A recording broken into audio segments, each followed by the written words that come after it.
Согласно статистике, с каждым годом в Абхазии увеличивается число родителей, которые отказываются от вакцинации своих детей. По словам врачей, многие матери испытывают страх перед возможными негативными последствиями и предпочитают оставить детей без защиты от вирусов.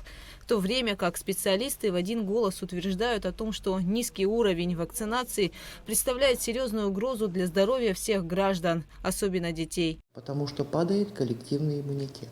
Не заболевает популяция тогда, когда много ее членов имеет иммунитет против той или иной инфекции. Чем меньше мы делаем прививок, тем меньше людей, которые защищены. В итоге кто-то один занес в эту популяцию вирус, и дальше пошло полыхать по цепочке. Главврач инфекционной больницы Астамур Гуния рассказывает, что уже не помнит такого дня, когда бы в отделение не поступил больной коклюшем. В основном это дети. Самыми маленькими пациентами были ребенок, которому всего 20 дней от роду, и двухмесячный малыш. Их чудом удалось спасти. По этическим соображениям этого нельзя делать, заснять вот момент приступа и показать вот родителям, которые против прививок. Я думаю, что они бы свое мнение кардинально поменяли бы, потому что ребенок задыхается, чернеет, недостаток кислорода, сатурация падает. Потому что у месячного ребеночка, у 20-дневного, двухмесячного, у него кашлевой рефлекс отсутствует, он не может откашлять мокроту. Это все скапливается, это все мы аппаратами отсасываем, даем кислород. Вот так вот мучаются дети. Есть вот порой родители выходят, вот мы не можем на это смотреть, на мучение своего ребенка. Понимаете? Вот, чтобы этого не было, конечно, надо прививать. Согласно статистике, в этом году коклюшем по республике заболели около 300 человек. Причина – отсутствие коллективного иммунитета. Практически все дети, которые заболевают этой болезнью, не имеют вообще вакцины или неполный курс вакцинации. Хотя хочу отметить, что даже если ребенок получил полный курс вакцинации, это не значит, что он не заболеет, но болезнь будет у него протекать намного легче. А, к сожалению, вот это все вызвано тем, что у нас очень низкий уровень вакцинации. Практически нет детей, которые получили необходимый полностью курс прививки от коклюша, дифтерии, столбняка. Вы же понимаете, мы же тоже родители. Мы же не враги своим детям. Мы же своим детям делаем все. Нам делали прививки, когда мы были маленькие.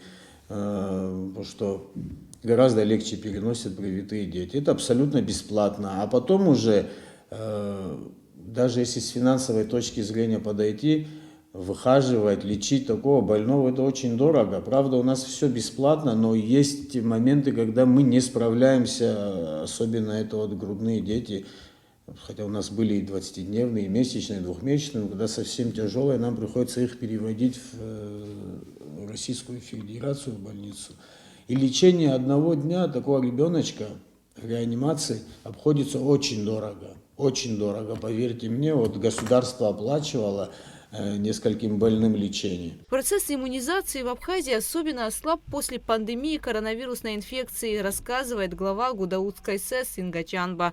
Убедить родителей сделать прививку стало еще сложнее, чем в прежние годы, а самые яркие противники вакцинации живут в социальных сетях. Если мы перед ковидом достигли где-то 50% по многим видам вакцин и так далее, сегодня где-то 30%. Это очень мало. Дети, значит, процент охвата детей, вот острые респираторные заболевания и другие вирусные инфекции, с 1 октября начиная мы ведем регистрацию. По 30-го, как вот раньше мы вели, мониторили детскую заболеваемость, и сейчас тоже мы это продолжаем.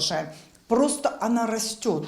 В Абхазии иммунизацию проводят согласно национальному календарю. На 2-5 день жизни малыша вводится вакцина БЦЖ, а уже с 2 месяцев против коклюша, дифтерии, полиомиелита, вирусного гепатита Б, ротавирусной инфекции, кори, краснухи и других опасных заболеваний. Перед вакцинацией врач-педиатр обязательно проверяет, есть ли у ребенка противопоказания. Там, где действительно нельзя делать прививки, существует такое понятие, как медотвод. Но медотвод, он дается на какой-то период. Да? Ну вот, допустим, если ребенок условно на КДС, я беру старые советские, да, вот, чтобы понятно всем было, а КДС дал выраженную реакцию аллергическую, делается медотвод на 6 месяцев. через 6 месяцев смотрят, как ребенок развивается, что могут снять медотвод. У нас же, если в 6 месяцев дали медотвод по поводу чего-либо, то человек до старости считает, что ему прививаться нельзя. У него был медотвод.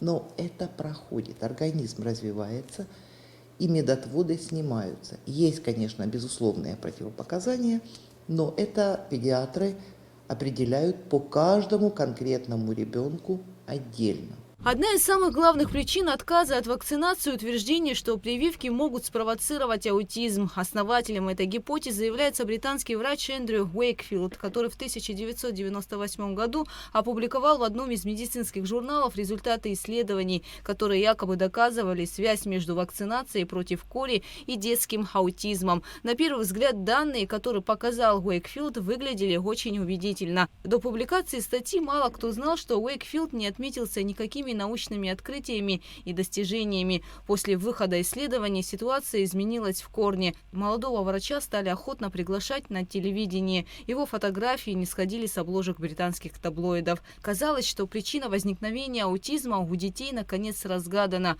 а значит, в скором времени можно будет совершенно победить эту болезнь. Достаточно только исключить из оборота ту самую зловредную вакцину против кори. Он для своего исследования взял 8 человек.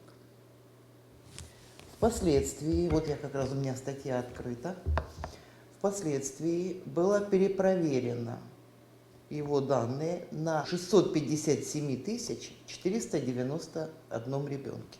То есть разница 8 и 657 тысяч.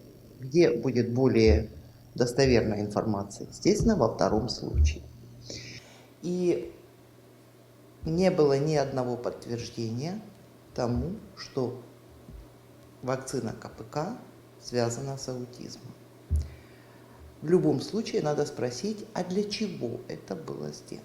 А доктор продвигал свою моновакцину от кори. Вот он говорил, что вот эта плохая, она делает вот так, а вот моя хорошая, она так не делает. Иммунизация, по словам медиков, помогает избежать сотни летальных случаев и эпидемий. Специалисты призывают прислушаться к их мнению и защитить себя и своих близких от опасных болезней. Гугуца Вардани, Адам Рджения, Камила Джопо, Инал Гвинже, Абхазское телевидение.